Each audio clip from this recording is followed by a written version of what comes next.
Assalamualaikum warahmatullahi wabarakatuh. Salam sejahtera bagi kita semua. Izinkan pada kesempatan kali ini saya untuk mempresentasikan tesis saya yang berjudul Pengaruh Market Timing pada Penerbitan Saham dan Studi Empiris di Bursa Efek Indonesia. Saya Haikal B. Pamungkas, mahasiswa Magister Manajemen Universitas Gadjah Mada. Dalam teori struktur modal, suatu perusahaan akan berusaha mencari titik optimal pendanaan untuk kegiatan operasinya antara hutang dan ekuitas. Dalam melakukannya, tentu perusahaan akan menekan biaya modal seminimal mungkin. Salah satu teori yang sering digunakan yaitu adalah market timing teori. Terdapat dua alternatif proxy untuk melakukan market timing. Yang pertama yaitu berdasarkan rasio market to book value ratio yang diajukan oleh Baker dan Wugler serta hot and cold market situation yang diajukan oleh Alti. Namun pada tahun 2019, menurut Gomez dalam penelitiannya menyebutkan bahwa dua alternatif proxy tersebut tidak dapat diterapkan untuk mencari adanya market timing pada pasar yang kurang dinamis, yang ditandai dengan kapitalisasi pasar dan jumlah saham di perdagangan rendah. Dapat dilihat bahwa Indonesia merupakan pasar saham yang termasuk dalam kriteria tersebut dari dua gambar yang disajikan berikut ini. Lalu terdapat kritik juga terdapat pada dua proksi tersebut yang diungkapkan sebelumnya, yaitu menurut Kenneth Tipman bahwa market to book value ratio itu merepresentasikan kesempatan investasi atau pertumbuhan dalam literatur struktur modal. Oleh karena itu, Kayaknya Tipman menyebutkan untuk tidak menghubungkan perilaku market timing yang dapat menyebabkan variabel market to book value menjadi negatif dengan leverage. Lalu pada yang diajukan oleh Alti menyebutkan bahwa proxy hot and cold market dapat gagal merepresentasikan hubungan kausal antara jumlah penerbitan saham baru dan momen hot and cold itu sendiri. Gomez et al. Menyebutkan bahwa mencari adanya market timing perlu melihat penelitian lain yang menemukan bahwa perusahaan cenderung untuk menerbitkan saham baru ketika biaya modal itu relatif rendah dan melakukan repurchase ketika biaya modal itu relatif tinggi. Strategi perusahaan tersebut merefleksikan bukti dari positif abnormal return sebelum penerbitan saham dan negatif abnormal return setelah penerbitan. Oleh karena itu, Gomez pada tahun 2019 mengajukan pengukuran alternatif untuk mencari adanya equity market timing dengan menggunakan CAR sebelum dan sudah penerbitan saham baru perusahaan. CAR sendiri dapat digunakan untuk mengukur persepsi para manajer dan investor mengenai proses pendanaan perusahaan. Dari perspektif manajer, abnormal return sebelum penerbitan saham merupakan indikator untuk menunjukkan momen yang tepat untuk menerbitkan saham. Dari perspektif investor, abnormal return setelah penerbitan dapat merepresentasikan persepsi pasar mengenai keputusan pendanaan atau kinerja operasional, sehingga dapat diartikan positif atau negatif. Rumusan masalah seperti yang disebutkan dijelaskan pada latar belakang sebelumnya, yaitu kritik mengenai dua proksi yang sering digunakan, juga kondisi pasar saham Indonesia yang kurang dinamis. Lalu pertanyaan penelitian yang didapatkan, apakah abnormal return sebelum penerbitan saham berpengaruh terhadap jumlah total pendanaan yang didapatkan? Yang kedua, apakah abnormal return setelah penerbitan saham berpengaruh terhadap jumlah total pendanaan yang didapat? Untuk tujuan penelitiannya, untuk menguji pengaruh abnormal return sebelum penerbitan saham terhadap jumlah total pendanaan yang didapat. Yang kedua, untuk menguji pengaruh abnormal return setelah penerbitan saham dengan jumlah total pendanaan yang didapat. Untuk landasan teorinya, saya menggunakan tiga landasan teori yang utama, yaitu yang pertama struktur modal dan equity market timing itu sendiri, dan juga abnormal return. Untuk kajian penelitian sebelumnya, seperti yang sudah di-mention dalam latar belakang beberapa, yaitu ada Ritter pada tahun 1991 yang menghitung CAR untuk menangkap aftermarket performance pada perusahaan-perusahaan IPO yang akan IPO di Amerika. Dan juga Baker dan Wugler yang sering digunakan yaitu menggunakan market to book value ratio dan ALTI, dan juga jurnal acuan dari jurnal acuan utama penelitian ini yaitu Gomez et al.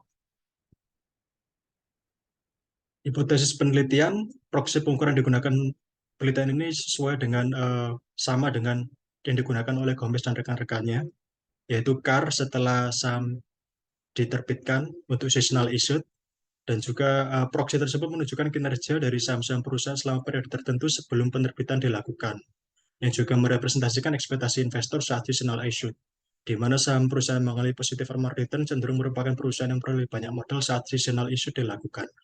Oleh karena itu, H1 didapatkan abnormal return sebelum penerbitan berpengaruh positif terhadap total modal yang didapat. Untuk H2, dalam penelitian Ritter menyebutkan bahwa perusahaan berdasarkan keputusan untuk melakukan IPO pada analisa kinerja aftermarket dengan menggunakan CAR sebagai basis pengukurannya. Dan hal ini juga selaras menurut Gomez dan rekan-rekannya mengatakan bahwa kinerja saham diukur dengan CAR setelah penerbitan dapat merepresentasikan ekspektasi investor dan manajer saat penerbitan saham baik secara seasonalis maupun IPO.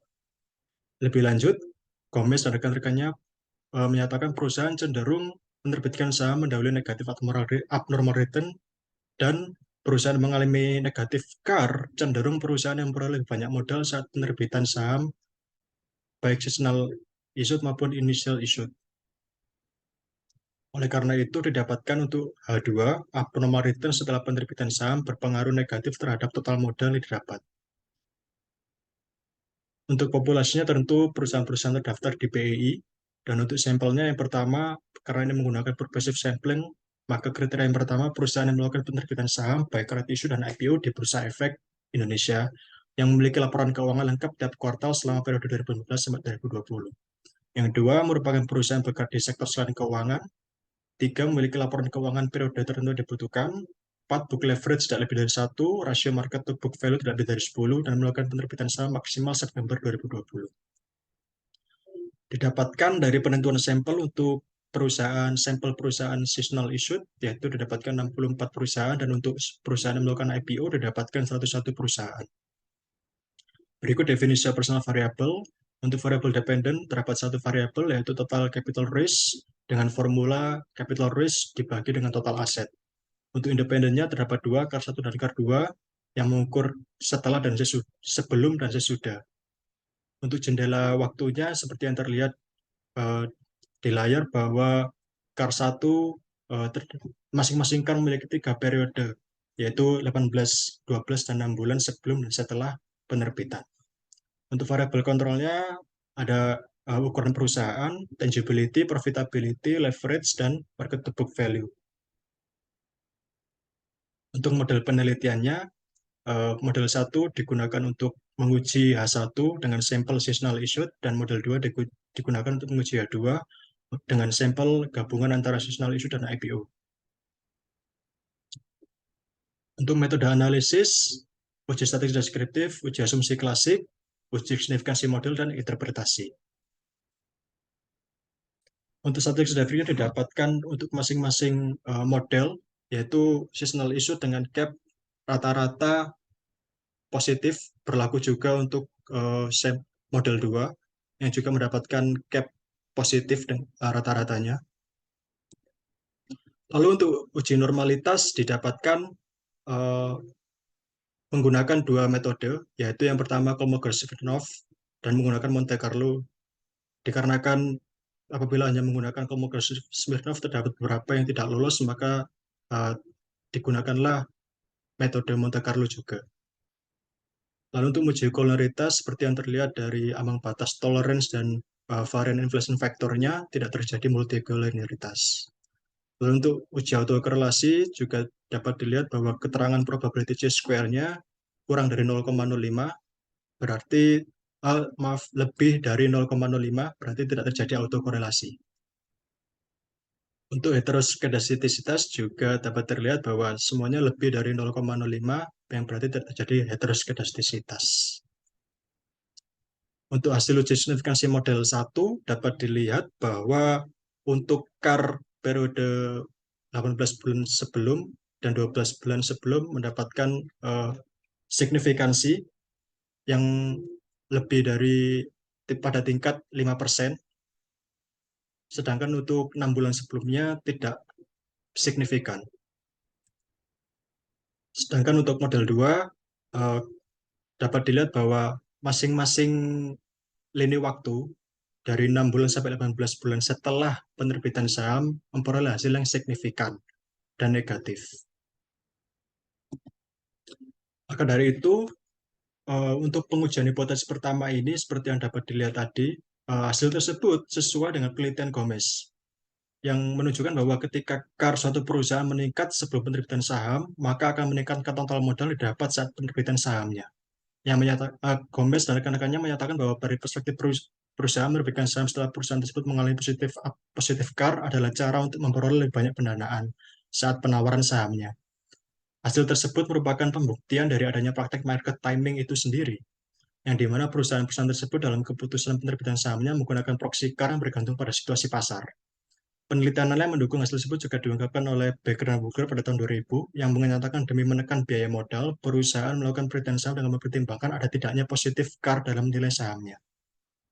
Berdasarkan hasil pengujian dan teori yang dijabarkan di atas, maka dapat dikatakan bahwa H1 didukung.